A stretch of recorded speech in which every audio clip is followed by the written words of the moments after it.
AITA for reminding my mom she said we couldn't have a relationship with her if we didn't accept one with her husband. My mom has me 27 and my sister 29 with our late dad. He passed away when I was 10 and my sister was 12, and when I was 15 my mom got remarried. Her husband is Frank. From the very start my sister and I had issues with Frank. We have bigger and smaller issues. The two big issues were, he insisted that nobody mentioned dad in his presence. Didn't matter who we were with or where we were, it was not allowed. This included the times he tagged along when we went to see anyone from dad's side of the family. He would invite himself and then enforce this rule or he'd make us leave. Mom let this happen. Even on dad's anniversary or birthday we couldn't talk about him if Frank was around, and that included asking mom if she wanted to come to the grave with us. Frank actually yelled at my sister during her graduation dinner because she had mentioned dad in her speech. He inserted himself deeply into the relationship with our dad's side of the family. We could visit anyone on mom's side without issue. He didn't even care if we said anything to him. But the second it was someone from dad's side and he found out we only mentioned it to mom, he would scold us and insist we needed to ask his permission to see them.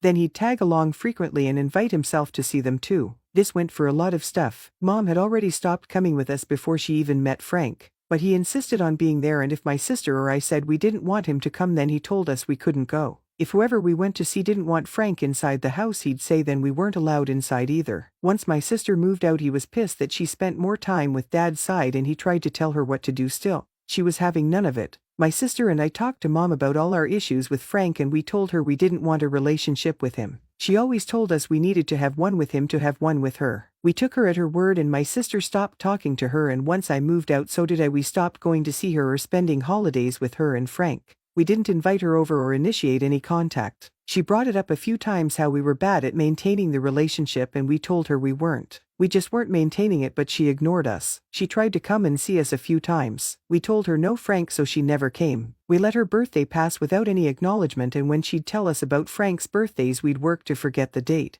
A few weeks ago I got engaged. I didn't tell my mom or ask anyone else to, but the news got to her. She was upset she didn't hear it from me, and upset I said no to he throwing an engagement party for us. She never even met my fiancé, which was something else that upset her. She asked how she's supposed to meet her for the first time at the wedding and I told her she's not supposed to. I said she won't be invited. My mom did not expect that at all and she asked me why. I told her Frank is not welcome and she made it perfectly clear she won't come. I reminded her that she said we can't have a relationship with her if we won't have one with Frank, and I told her it would be over my dead body that I have a relationship with him. My mom said we were supposed to love her enough to accept Frank, and I told her I do not have to have a relationship with the man who would kick up a fuss over my dad being mentioned in his presence and who tried to control the relationship I had with my family. I reminded her dad is still my dad and I'd find a way to incorporate his memory into the wedding. I asked her if Frank would tolerate that or if he'd start yelling like at my sister's graduation. She told me she doesn't want to lose both her kids and she loves us. I told her we love her but we're not willing to accept that man she calls a husband. Then she told me I was being so unfair, and when she said what she did we could have talked about it more. That reminding her like this wasn't right. I said this was the consequences of her actions. I told her I could live with the consequences of not accepting Frank. That I can sleep fine at night knowing our relationship is what it is. And it isn't my problem if she can't do the same. Now she's upset and angry and apparently I'm the bad guy in her eyes.